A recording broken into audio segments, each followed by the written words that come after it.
My critique was that he would promote anything for money. And so I created a fake crypto coin, and I had a friend call him and said, hey, we've got this great crypto coin. We created a website, created everything. We got him to agree to promote it for $20,000 a video for 3 different videos. And so I was like, all right, great. I'll be in LA next Thursday kind of thing. And I drove out there, and I had a security guard and I had a friend filming me. And I went out there and confronted him in person as if I was this fake guy that was behind this new crypto coin. Do you think that people felt like you sold out because now you're friends with these people and like Of course, that's one of the conspiracy theories. Once you start having videos made about you and they don't even reach out for comment or to try to understand your side of the story, or like, hey, maybe just maybe because you're friends with everyone involved, I'm the only person who knows the full story. The only one. And yet I'm the most hated.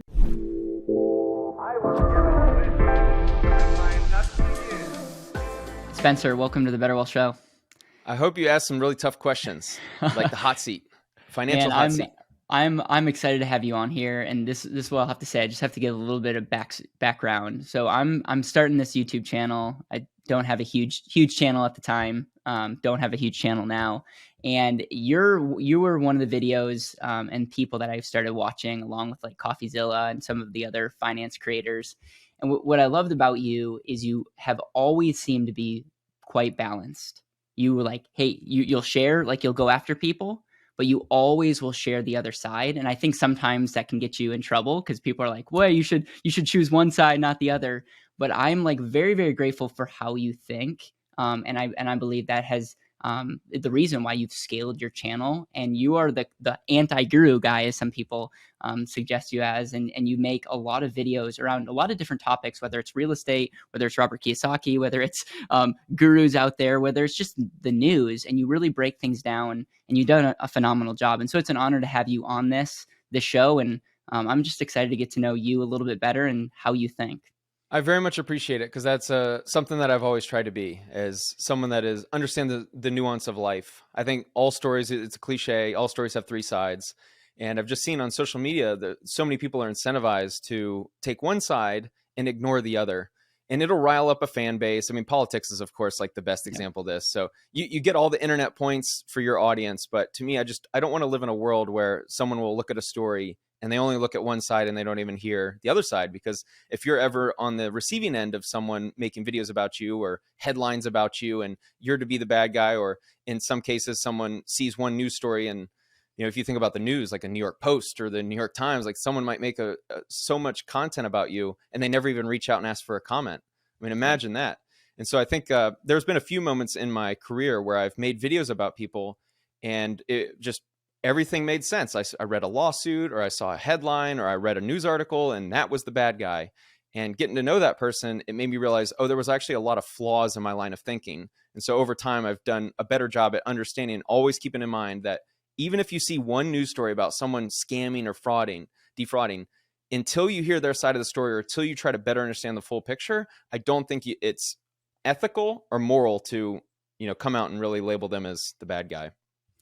One thing I love about this show is I love hearing how people think, because I think frameworks. I'm a huge framework guy, and I love thinking about how does someone make decisions about money? How does someone make decisions about business, about their personal life, about their values?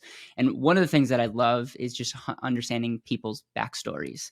You have 2 podcasts that I've listened to that you've done a phenomenal job: the No Jumper podcast and the Iced Coffee Hour, where you go into your backstory in way more detail. And so I'll make sure to link to those in the description. But a 30-second or 2-minute overview of like, who is Spencer, your upbringing, and maybe just share a little bit of like the inputs that you got as a kid to make you be the person you are today.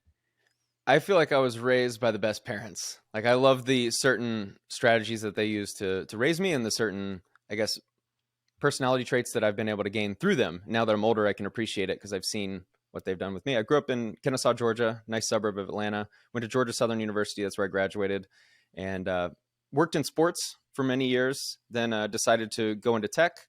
Tech brought me out to Las Vegas. I've lived in many different states all across the country. When I grew up in Georgia, when I ultimately moved to Alabama, Florida, Houston, Texas, Oakland, California, I was able to see the country and able to see both coasts. And I think that is where, this was 2014, that is where a lot of my belief systems came from, just seeing how the world can be so different even within the same country. So anyway, I've had some real estate success, some real estate failures, and then some YouTube success, thankfully. You said that December 2nd, 2019, that was a special day for you when you really, your YouTube career, like there was like some epiphany or aha. Do you want to unpack that? Because again, that's probably a year after I started watching you, and it seemed like you were just crushing it and you were resonating and you were building so much momentum. What happened December 2nd, 2019? That was the first episode of a series called Authentic or Charlatan, which is the moment where I realized, oh, this is going to be the new path. Or at least this is an indicator of a certain style of video that I should make. Ironically enough, actually, a few months before that, I had my first video take off. It had 100, 200 views, like normal. It was very, very low views. I hadn't quite cracked the algorithm. I haven't quite cracked the YouTube game at that point. And thankfully, I had a video about a fourplex, and it took off randomly. And it was at that moment I realized I wasn't special in the negative, meaning I think when you don't succeed at something, you go, I have some limiting factor. Like I don't have the personality traits necessary to succeed or whatever. And so seeing that video take off, I realized, okay, it is possible. And I am someone who might have a chance to succeed. So that was actually arguably the most pivotal. And that gave me hope to continue. Because at that point I was like 4 years in with no success. And then December 2nd, 2019, episode 1 of Authentic or Charlatan, it was very clear from the start that it was more views were coming in for that video. It's like, okay, I got something here. And what was the epiphany? Like, was it in the shifting how you were talking, the subjects? Like, what was like the aha that you had? Ironically enough, I was already making similar videos. However, I think it was this concept of, is this person real or fake? Yeah. It was about internet marketers who at that point, no one had really, I really dislike using the word expose, but no one had really been making kind of call out content. CoffeeZilla was ahead of me. And so he had started this Fake Guru Friday series, but no one was really making a series of like, hey, these guys are real popular. Like, are they legitimate? Let's look into their backstory and just share what I found. And I also wanted to implement, I never really implemented it that well because after 2 episodes, I realized it probably wasn't smart. But Dave Portnoy does a pizza review where he eats a pizza and reviews it. I wanted to review every guru on some scale, like, are they real or fake? And then my friend was like, probably not best to just objectively call someone a charlatan. Like that could, ironically enough, get you into legal hot water. So I stopped that, but that was the premise. So you made a video on Robert Kiyosaki, and Correct. I'm always like, he's the GOAT when you look at like Rich Dad Poor Dad. I have the pleasure of like connecting and speaking, and it's like Think and Grow Rich, which has some interesting backstories behind it as well, and Rich Dad Poor Dad are like the 2 books that seem to always be popping up. And so on one hand, it's like so many people like read that book at a time in their life, and it like shifted the way that they think about assets versus liabilities and the cash flow quadrant.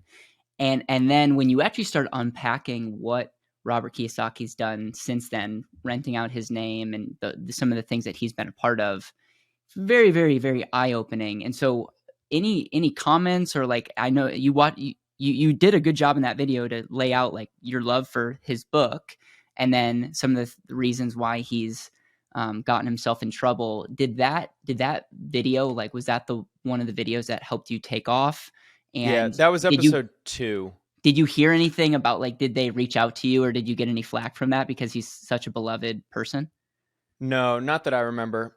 He's a great example of just the nuance of life. And when I was first growing, I was more objective. When I say more objective, it was the intentions were pretty clear of just like making a documentary and saying the good and the bad. He's a great example because his book is amazing. It helps so many people. So who am I to say, like, don't go buy his book? Shoot, I actually promote his book because I think it's great. But it could be a very complicated life where someone can have a good side and a bad side, and we can talk about both.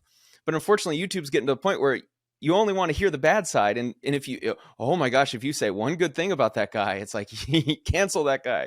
I'm seeing that now. But yeah, he's got a great book, and he's also was part of, I don't believe anymore, was part of this real estate seminar circuit that I think is the scammiest business model in the world. Very much disagree with the business practices that he participated in. Yeah, and a lot of these seminar businesses, they get people in a room, and it's usually free to come, and then it's a hype fest. And a lot of times you're financing at 20,000 or 30,000. I have a friend that paid $50,000 to learn this thing about real estate, and in most cases, it's a total disaster, and they're preying on people's emotions.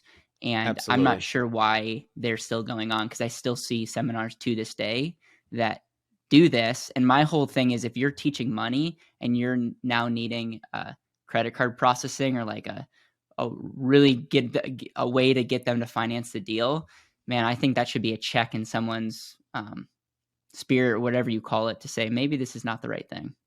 Yeah, you would think so, right? But they just keep going on. There was numerous celebrities that are in real estate, and for me as a real estate investor, I can't possibly put my name on anything associated. If I found out, hey, we want you to use your name, you promote this thing, and this is the business model. If I found out that, I would not. You couldn't pay me enough money. $10 million a year does not matter. You cannot pay me enough money to participate. And that's what I found so gross. Is people who understand real estate, like, to charge customers who don't have money tens of thousands of dollars to learn, knowing that real estate kind of costs money to go buy a deal. Yep. So you're limiting their ability to succeed. What's the solution to that? Because you could say, like, okay, you need to be accredited investor, and I think that's a good potential first step. The problem with the whole accredited investor is there creates like this separation of, okay, if you have money, you have opportunity, but like, the idea of accredited investor is you're making enough, or you have a high enough net worth where you should be able to make maybe better money decisions.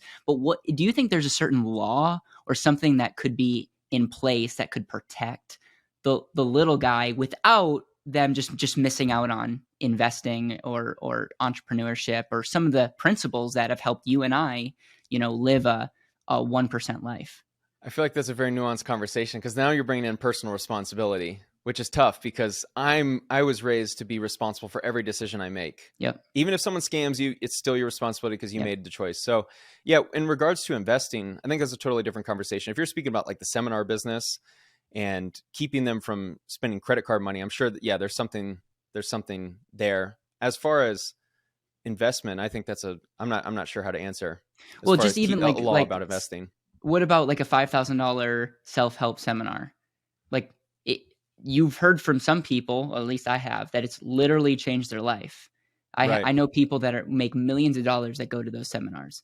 I also know someone who goes to those seminars to learn how to be, quote unquote, a better speaker, and they have nothing to speak about. Like, Right. it's just like, and so it's so tough. It's like, how can you have one input from, but it's like, how do you like, and I'm with you. I think the more the government tries to regulate, I think that can backfire. I'm with you on the take responsibility, but sometimes that message could backfire. I have the best answer for you, because I know what you're getting at now. So I think, I wish we had more resources on advertising. And so we just saw the news a few months ago. It was like 81,000 new IRS agents. Personal side note, I think spending time trying to go after income taxes is such a waste of resources in America. But I think that if we could hire that many people for advertising, because if what's being advertised is what's being delivered to me, it's not a scam. If you say, hey, we're going to spend 3 days and we're going to talk about these philosophical things, and you want to spend $5,000, to me, I see nothing wrong. But as long as the customer is getting what was promoted. The problem with a lot of these real estate seminars and a lot of these things is it's over promised. And so you could charge $50,000 for education. I'm not against that, because there's some people in the world that if you're a CEO of a company, there's only so many people that can solve your problem right now. If I need to know how to hire this type of person, like, you can't just go buy a course to learn to solve that problem. So you might need to pay 50 grand for an hour of Grant Cardone's time or whatever to solve that problem. I see nothing wrong with the cost. I think it's the problem. And this is where I started on my channel, where I wanted to spend so much time on, is I saw the scammy marketing. And that's why I've never really reviewed courses. I don't really go after people personally. I just look at the marketing. If you're over promising, you're going to guarantee that you can buy real estate, you're going to start making 6 figures a year after the seminar. Well, yeah, people are probably going to spend a lot of money, because you just promised that they're going to quit their job and start making 6 figures. Of course, you're going to spend 5 or 10 grand. But when you find out it's just basic level information and a hype fest, to me, that's the problem. Do you see a common theme with the scammy marketing messages? Is it like, no time? Are they always going to, like, you don't need any skill set, you can be bad looking, you can eat potato chips on your couch, and you can make a ton of money? Like, I know you made a couple of videos of the Amazon automation stuff, and personally, whenever I got those ads, I'm like, okay, you want me to cough up money? I don't have to do any like it. It from the very beginning, I was like, this is not a sustainable model, because if anything was this easy, you would have hedge funds and Wall Right. Street would dump it. Like that's my whole thing, is like, if there's any, like, being in the investment space, if there's anything that's like way too good to be true, you better believe there's going to be, Wall Street money, and you're going to be the last to hear about it. Is there any Or even common themes that 15 to you're like, if it 20% checks these returns. boxes, it's like, I'm gonna spend more time and potentially do a YouTube video off of it? Yeah, I think the scammy marketing is kind of coming to an end. I feel like the audiences and the customers, the potential customers, have all kind of gotten used to it at this point, and it has to get so ridiculous to like keep getting worse. So I haven't seen many scammy ads lately, but yeah, the common theme is it was always a money pitch, and it was generally, the funny thing was, it was always an even number. It was always $10,000 a month or $100,000 a year. It was always this perfectly even number. Like, I'm going to show you how to make 10K a month. Like, why not 9 or why not 7? But it Yeah. was just such an easy sales pitch. So that was really common. Yeah, and of course, if the guy has no ethics, then you start getting into you don't need any skills, you don't need any money. Like, some of it's partially true, but not fully true. Do you have a favorite video that you've made? Yes, the Mr. Organic one. Do you know Okay, which one I'm I talking don't about? believe I've. Yeah, no, I don't. Okay. Can you, Mr. Organic was he's a very tall dude, 6'6", very physically intimidating. And we were kind of publicly beefing because I made a video about him promoting gambling and kind of insinuating that people could win at gambling, which I know you can't. Ironically enough, no one seems, all these like scam exposers now, they all go after the crypto stuff, but they never go after people who promote gambling, whose system is literally rigged against their customer, their fans. But side rant over. Mr. Organic was promoting gambling, and it wasn't really about him. It was just, he happened to be someone promoting gambling, and I had the videos of it, and that's why I made a video about him. And he came back and then called me a racist. And so then I came back with another video, like clowning on him pretty hard. And then he came back with a video clowning on me hard. And so I was like, oh, this is great. I said my critique was that he would promote anything for money. And so I created a fake crypto coin, and I had a friend call him and said, hey, we've got this great crypto coin. We created a website, created everything. And we got him to agree to promote it for $20,000 a video for 3 different videos. And so I was like, all right, great. I'll be in LA next Thursday kind of thing. And I drove out there, and I had a security guard and I had a friend filming me. And I went out there and confronted him in person as if I was this fake guy that was behind this new crypto coin. And I came with a check and I showed up and I was like, what's up, man? And it was actually really cool. He was nothing but respectful to me. So it ended up really cool, but it could have gone wrong. dude, I love that. I've saw a couple videos, like you got to interview Antonio Brown Yeah. in person, and there's a couple other videos that you've done, and you've really reached you've tapped into some different markets, and so I think it's hard to put you in a box, because it's like, all right, you're like going after the anti gurus, but then you'll do a video on real estate, and then you'll do a video on other things. Yeah, I did my best to switch it up. On my way up, I in 2020, I was trying to make videos on different topics, which I think is generally a smart strategy, because as I found now recently, I kind of boxed myself into this exposing fake guru stuff, and once you box yourself in, you're kind of stuck. It becomes then harder to grow. Right. Is there any video that you regret making, like that just has created more problems, or I don't live a life regret. Like I don't ever think that way. I never think in the rear view. I still have not done anything that I felt like I was wrong. Like if I made a video on someone and I ruined their life, like I would feel really bad. The only time there was a video I made on someone who's become a good friend, and it's not Mickey, by the way, for people watching. It's a friend that no one would know about. And I was pretty ugly towards them because there was a lot of headlines about something, and there was a lawsuit. He was getting sued for something. And that video is currently down, so you wouldn't be able to find it. But I've become friends with him because he was one who reached out and was like, I can prove you wrong at anything. And I was okay, let's see. I'm always open to be proven wrong. I think that's only fair.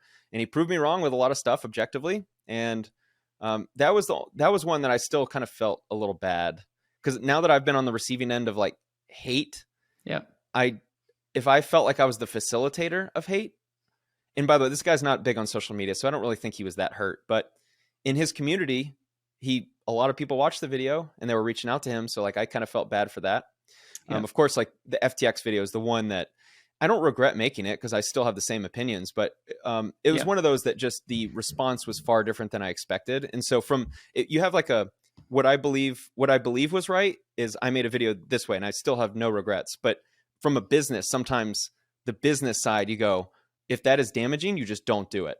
And so Right. from like a views perspective, yeah, I got hit from that. Is that something that you're willing to unpack a little bit more? Is some of the heat Yeah, that I you've mean, been yeah, taking? yeah, So this, I'll kind of give you my 2 cents around it. And again, if there's anything that you don't want to cover, I respect that. But I think it would be a really interesting topic to talk about. Is FTX kind of did the whole thing, and CoffeeZilla made a video, and there was a couple other people that made a video calling out people that promoted, and especially called out the people that are YouTube finance people. And it's interesting because being in the finance like side of it, I don't look at the YouTube finance people as like financial advisors. Like I see them as right. they're making Entertainers. videos, they're entertainers, and I have never once taken a piece of advice, pro or con. Like I'll listen to them. There's some things like, oh, like they made a video about the US dollar, or they made the video about the market, and it's like I can essentially summarize a lot of their content. It's like buy index funds, the bet on America, Yep. spend less than you make. It's like great. And like there's some things I'll agree with, there's some things I disagree with, but I've never taken anything that they say personal. And so you then came out with a video that very much was like, hey, like there's fraud. Like we have to remember FTX was on like a stadium and there were some massive people behind it. So it's fair to say a lot of people need to raise their hands and say like, man, we screwed up here in due diligence and all of that. And two things can be true. You can say like, this is a problem. And I think we would all agree with that. And then you can also say like, hey, listen, like here's the other side of the coin. It's like we can't just pile on and be a victim here and say like it's this person's fault, it's this person's fault.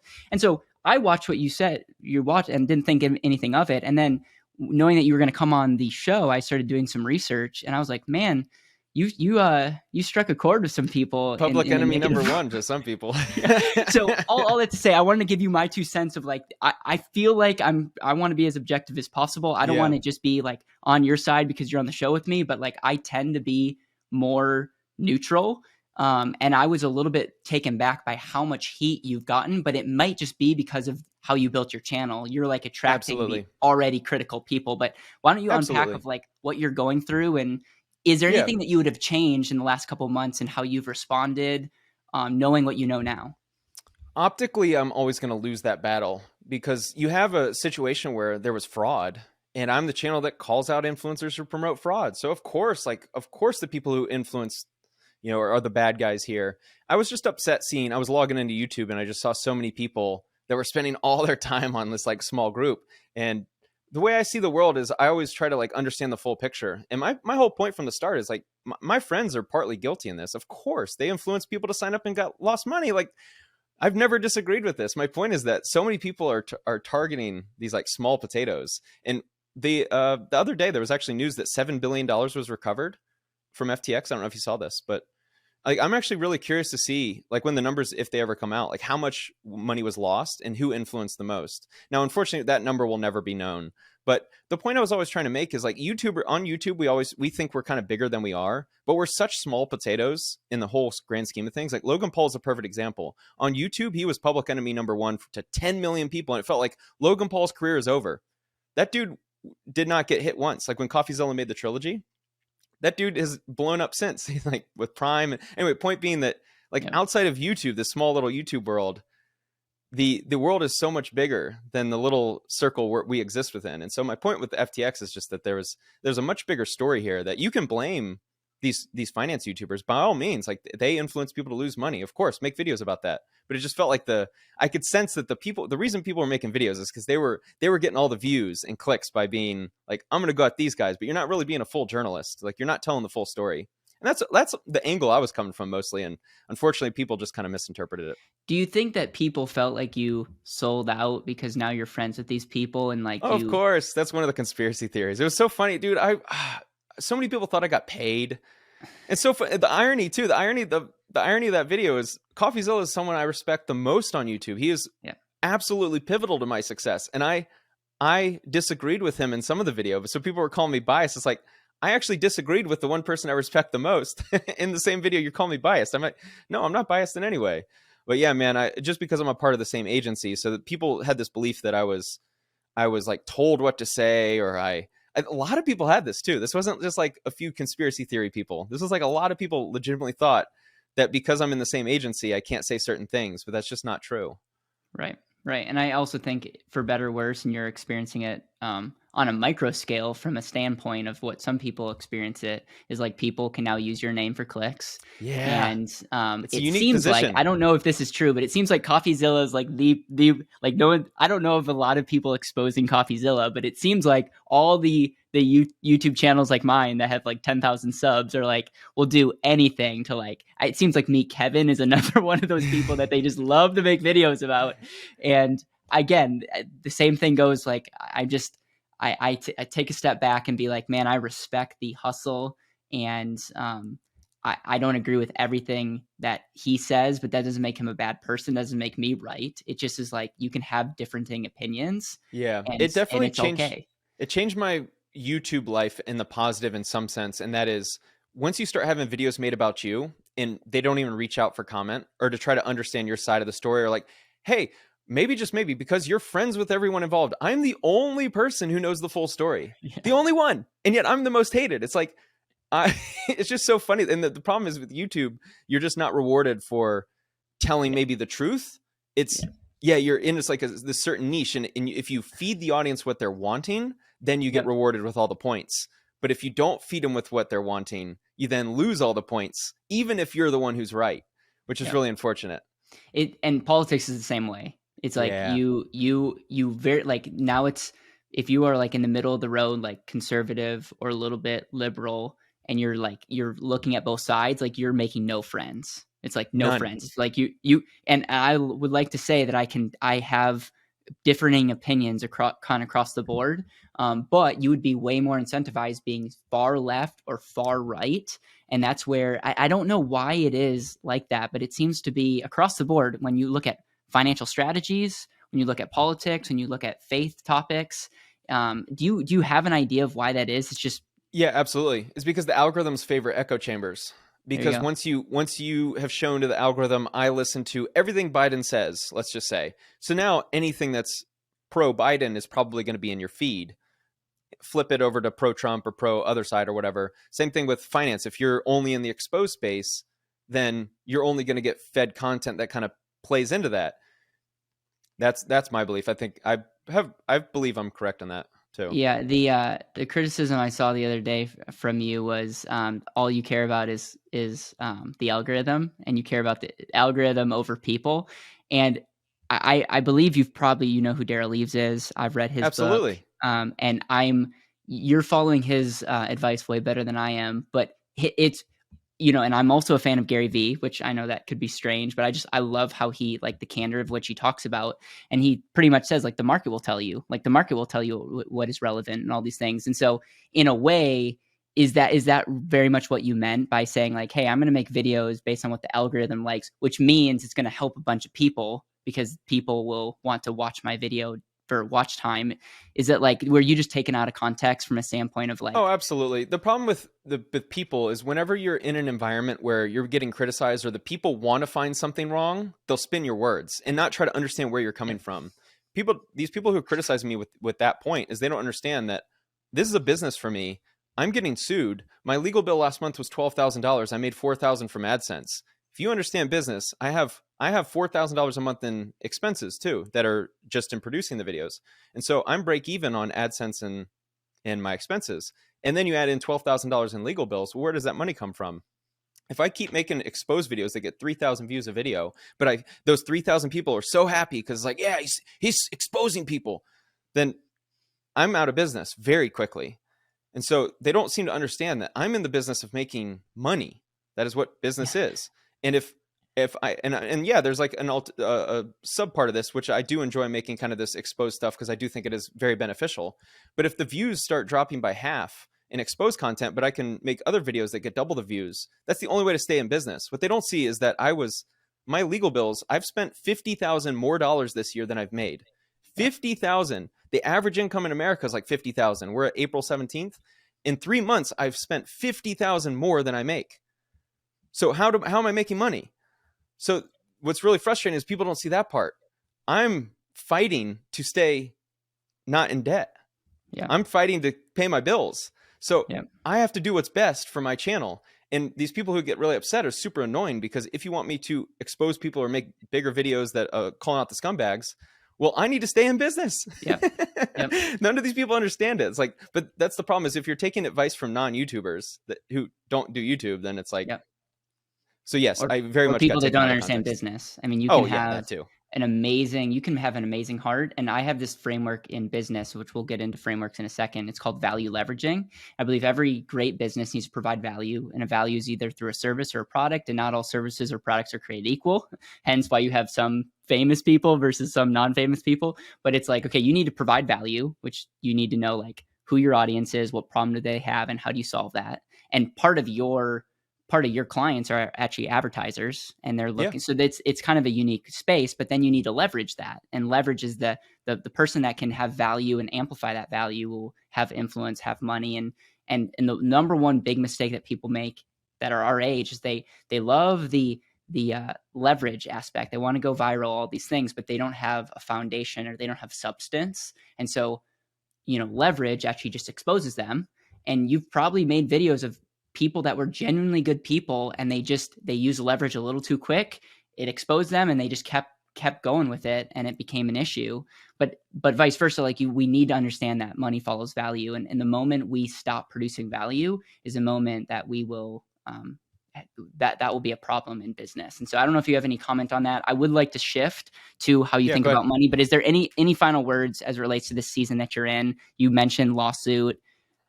Any pieces of advice or anything that you would like to say before we shift to like your mindset on money and business? Yeah, don't get sued, but there's no way to prevent that. Would there have been, knowing what you know now, would you have done something different? Like, no, you can't prevent it, unfortunately. is it going to be one of those things that you're going to win in the end? And are they going to have to pay your legal fees? That's or the hope. Just need okay. the judge to dismiss. That's it. We'll find out in a few months, hopefully 6 months or so. Okay. So now to a different topic about your mindset around money and business. Do you have any frameworks that you lean into and how you think about success, business, and money? I don't actually. No, I'm an all-in type of guy. So I try to get my expenses as low as possible. I'm very frugal, and then I've actually switched recently, and I'm going all in on content. Every dollar I make is going into content. I mean, that's a semi framework. It's like I guess so. Spend as little as possible and put every dollar into it. Is it just like the epiphany that it's like, hey, content's going to be like, is it the example of betting on yourself? It's like, this is my greatest asset, and so I'm going to go all in on it.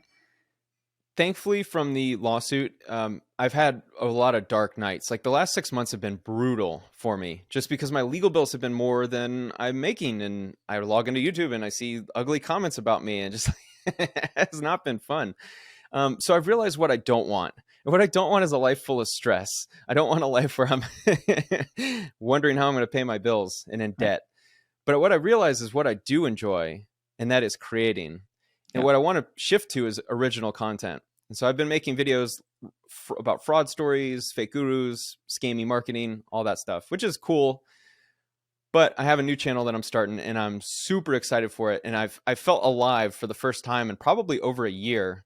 That feeling, I don't know if you've ever experienced it, but when you wake up in the morning, you're like, oh, I have something to point to. I have this new project that's where my like real interest is.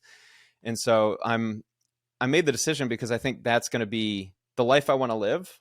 I think is going to be in that second channel. And so that's why I'm going all in. Are you public about the second channel at this point, or like what is? I haven't released a video yet. Okay. What is the content going to be about? It's going to be real estate investing focused, but with spectacle. I think there's a huge opening right now for really entertaining finance content where there's a little education, but it's mostly entertainment. And so if you picture, like the first video is going to be buying or what 1 million gets you in LA versus Vegas. And so there'll be a real estate element of like, oh, this is what it actually costs. But there's going to be I'm going to do my best to make it as entertaining as I can. And so it's going to be a lot of like comedy in it, or hopefully some comedy bits. And so that's the goal. I think there's a huge opening for entertaining finance right now. Yeah, that's awesome, man. And speaking about real estate, are you still house hacking? I know, house hacking was kind of like your biz real estate framework. At least that's the notes that I took from a standpoint of like that's what you wish you would have known when you first started. Are you still doing that? And if you had to give real estate advice to someone watching this, would it be like to read a certain book, to watch a certain video, or like what would you share with them knowing what you know now? Yes, I do still house hack. So I have four houses. Three of them are house hacks. One's an Airbnb. And so they all have kind of served its purpose. And my goal with house hacking was get to a point where my income, my net income covered all my living expenses, my base level living expenses. And I've done that. And so it served its purpose. If I had a bunch of cash, I would still buy real estate. I would still grow that portfolio. But unfortunately, I don't. And so now I'm going all in on content. As far as people go, as far as advice, I never give advice on real estate because I think you got to really know the person, their situation. And so I would actually, I say, don't go looking for advice. Spend the next year learning as much as you can and go to networking and meetups and then figure out whatever it is for you. Some people are better suited for flipping or for house hacking or for your, Airbnb or something. But house Just hacking is the best way to start. I think it's the best way to start for a majority of people. And just house hacking is where you buy a house that has more than one room, and you live in one of those rooms or one side, and then you rent it out to people that you know, maybe people that you don't know, and so you're able to get that house with a personal mortgage, and you're able to kind of like self pay for it, and it's an easy way to get started, and then Exactly. a lot of people each year or so can kind of buy another one, and it can be a conservative way to continue to start your real estate portfolio. Is anything that you would add to that? Yeah, there's two different models. So one is house hacking. We're just getting to semantics, but house hacking is essentially buying a house that you occupy, rent by the room. And the theory is you get enough roommates to offset your full costs. So you're living for free while managing the other rooms. And then rent by room is if you don't want to live in the property and you want to increase the income. So if you get a 5-bed house here in Vegas, it might be $2,700 a month in rent. But amongst those 5 people, they might pay $800 a month. So you're getting $4,000 as opposed to $2,700. And so it's a way to make, I consider it about 50% more on average. If you can get into that 4, 5, 6-bed house in rent by room, you'll get 50% more than market rate. So those two strategies are really lucrative. And I think I'm so bullish. I think it's going to be so common 10 years from now. And I'm early. I think it's going to become even more popular and more people will utilize this strategy. Yep. Do you know Pace Morby? Do you follow Absolutely. any of? Yeah, Okay. I've hung out with him. Pace speaks and teaches with buying real estate with like no credit and stuff in a non-scammy way. I don't know. Yeah. I don't know your thought, but I'm a huge fan of Pace. Very, very much appreciate how he shows up, how he communicates. And I believe with where you look at where interest rates are going, it's like if you can learn from people like him, he can help you get into the real estate. And then there's a lot of different ways that you can make money once you have Absolutely. the asset. But I think buying, like if there's one thing I've learned about business and real estate, it's like you make your money on the buy. And that's one thing I've just really appreciated, people like him who are like have some amazing content that are really inspiring. Like you don't have to have money to get into this space, and he's a good person that's like has that message, which is really easy to go downhill if you don't have ethics. And I think he's done an incredible job, and the community that he's grown has really proven that he's doing a great job. Oh yeah, he's amazing. I'm a huge fan of Pace. One of my intentions from the start with my channel was I wanted to make equal videos about fraudsters and highlight people that were succeeding and crushing it, and people I want to shine a spotlight on this person because you guys need to know more about him. Unfortunately, I kind of went down the one path because views, and when you're so views based like I am, I don't have anything to sell for the longest time. So like you're so views based that you're just going to go down the path to get 100,000 views and you get all the internet points because you're the good guy and you're making all the exposed content. But he would be a perfect example of a guy. Like I had full interest in going out to Phoenix and doing like a behind the scenes of his business.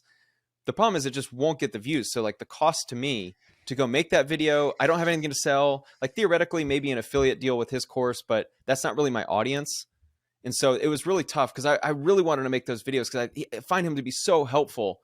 But I would love to use my audience or my size of my channel to shine a spotlight on good guys like him, but it just never worked out. So do you have more empathy for like the news? Like a lot of people are like the news just pumps garbage and all these things and negativity, but it's like because I've never clicked on a news story about a positive thing. So is that like a reflection of just how we're wired, or like what, knowing what you know, because we know that negativity is not good for our health. It's not good for just our mental minds. Is there anything that we changed, or is that just the way people go, and it's just like capitalism? Like, hey, It's capitalism. The news doesn't care. You think, dude? I would not be surprised if the Fox News hosts don't give two craps about Donald Trump. It's all it, dude. It's so funny once you realize how the masses move and operate and how they think. It's just, you realize you can basically leverage their stupidity against them. Yeah. Like with the news, I'm speaking about the news in general. It's just, you understand that people are going to click on this and then they get riled up. And that's the whole the whole thing with news in politics. To me, I haven't followed the news since '08. I was telling my parents back in 2008, I was like, stop watching this crap. I know exactly what they're doing. Somehow no one seemed to catch on. It took years later. That now finally people are starting to figure out, since I think maybe 2015, 2016, where it became more prominent, this idea that, the news corporations. But is there a way to pump positivity where people will click? No. The only way is Mr. Beast. The only way, and if you turn it into like an entertaining spectacle, but he's not making a point. I think is what you're really asking is like, can you make a political point, or can you make here's like a financial point, like here's how you should invest or something. Yeah. Oh, by the way, this is where I'm trying to get to with my second channel, and I do think there is an opening for this, where if you can make entertaining content, you'll bring in the eyeballs. But then it can't be the whole video, but if you can add an element of education. It's kind of like if you need to give your dog a pill, you wrap it in cheese or something, so it sees the cheese and it consumes it. It consumed the pill, but without realizing it. Yep.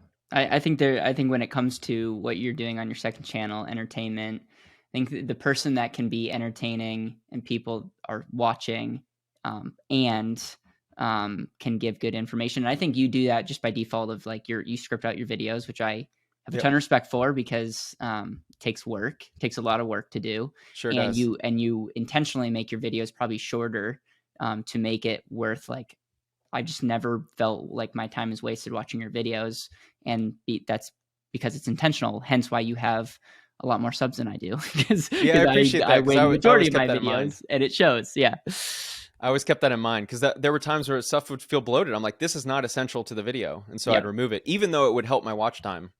Yep. As we're wrapping this up, is there anything that you want to share, and just what you've learned this last 2-3 years of like YouTube, making hundreds of thousands of dollars, getting sued, getting exposed by the same people that helped you on the up and up? Yeah. You've had real estate. We didn't talk about some of your real estate failures, but you've had a lot of ups and downs. As you just reflect on your life and some of the things that you've learned, what would you tell yourself, knowing what you know now? And maybe what would you tell someone that genuinely wants to get better and is a sponge and will like take what you tell them and really pursue it? Like, what would you share with them, knowing that you've gone through some ups and downs? And I believe that you have a lot of good left in you, and so I'm excited to see what you do in the future. But I know it's going to be because of how you think and how you answer this question. I very much appreciate that. The second question is one I'll answer,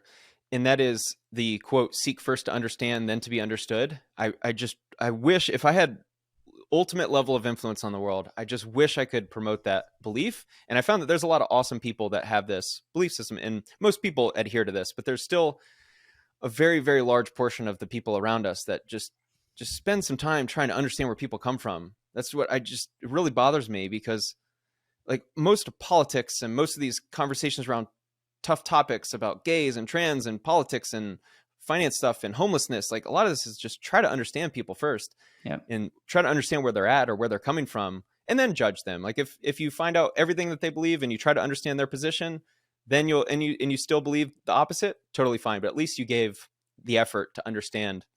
I think we as a society, as a group of people, I think would all be better off if, instead of immediately running to have our thoughts and opinions heard, to actually try to understand their position and put yourself in their shoes, and try to evaluate, their decision-making process. I think we'd be a lot better off as a whole. Yeah. And I think the beautiful thing about having dialogue with people that you disagree with, and to be able to have that dialogue, I think is one of the most beautiful things. And I know that you've done that on your show, where you've maybe made a video, and then it seems like anytime you make a video about someone, they're always welcome to respond, or now that you, Absolutely. and I respect that, because it's one thing to make a video and then not do anything about it. It's another thing That's to the have a easy long thing. form conversation. Yeah, that's so easy. It's so easy to do, to just like poke at someone and call them the bad guy, and then never actually give yourself a chance to be proven wrong, which should be the way to go about life. Yeah. If you were wrong about something, you should publicly have to show that you were wrong. And that's what it was so upsetting to me. It's just like the fact that I'm getting so much heat. It's like, and I get so much heat for the Mickey video, the one, the gambler. I made a video about the guy and he's like, no, you're wrong. He invited me to his place to like, hey, come and you can ask me any question you want. We should, now, thankfully, it's like a 97% like ratio, so I'm only speaking to the 3%. But so many people are like, I unsubscribed after the Mickey video. I knew Spencer was a scammer after he made that video. I'm like, dude, I don't want to live in a world where someone unprovokingly makes a video about someone, calling them a fraud, and then ignores their request to like hang out and chat and like at least give them a chance to speak on their side. Yeah. I love it, dude. I love it. Yeah. One of the questions that I've asked almost every guest that comes on is the legacy question. And we're going to say that this is your last day on Earth, which is kind of crazy because we're both young. So your last day on Earth, and you can give the people that you love the most nothing, no video, no book. You just have one last conversation to share with them. What would you make sure to say in that last conversation as you reflect on your life? I would thank them for every little thing they did. But it would be less about thanking them for spending money on something or buying me a car, but thank you for the behaviors you helped me find within myself. I don't know how to best answer that. The way you raised me, it would be from my parents. Like the way you raised me and the behaviors I have are all from your teachings, or some friends that had profound impact on my life. Like, thank you for all the things you taught me, as opposed to like bought me or. You said that you had a phenomenal upbringing. What are some of the characteristics that your parents instilled in you at a young age? Well, absolutely responsibility. I think it's the best way to go through life. If everything's your fault, it's like clarity, because then you stop looking at others to blame you. Like it's all on you. I think I would have to think through that one a little deeper, because I haven't put any thought into that recently. So I don't have anything off the top of my lips. But yeah, I feel like I was raised well. I think a lot of it is the sub-communication, like a lot of it's in finance too. Just like, don't overspend. Don't be stupid with money. Yeah. Don't believe everything that you hear. Spencer, how can our audience support what you're up to? I know that you mentioned that you're going to have a second channel. When that does come up, we'll link it in the description if you'd like us to. And Great. How can people connect with you and support just the journey that you're on? Spencer Cornelia on YouTube, Instagram, Spencer Cornelia 1. Second channel is going to be called Spencer the Investor. And so it'll be hard to find because I got no subscribers right now. But one day I'm going to be much easier to find. Amazing, man. Man, I appreciate you. Thank you for taking time to come on the show. And I look forward to having conversations in the future and seeing how you grow, how you can look back on your ups and downs of entrepreneurship and being a creator, and the empathy that you already have, but the empathy that you're going to continue to grow. And I think, again, a lot of people use Gary Vee's name. I don't know your thoughts on him. I love what him. I can tell you about him is he gets so much crap on the internet. And yet I've followed him for 5-6 years. I'm not one of these hypey guys, but he's grown, and his message, I think, is even more relevant, and his ability to communicate is even better now than it's ever been. And I think it's only because he went through the press of the internet, and it has made him better. And so I think that's going. Not that you have the same personality as Gary, but I think there's going to be a lot of parallels to that. Oh, that's wonderful to hear. Thank you so much. All right, take care.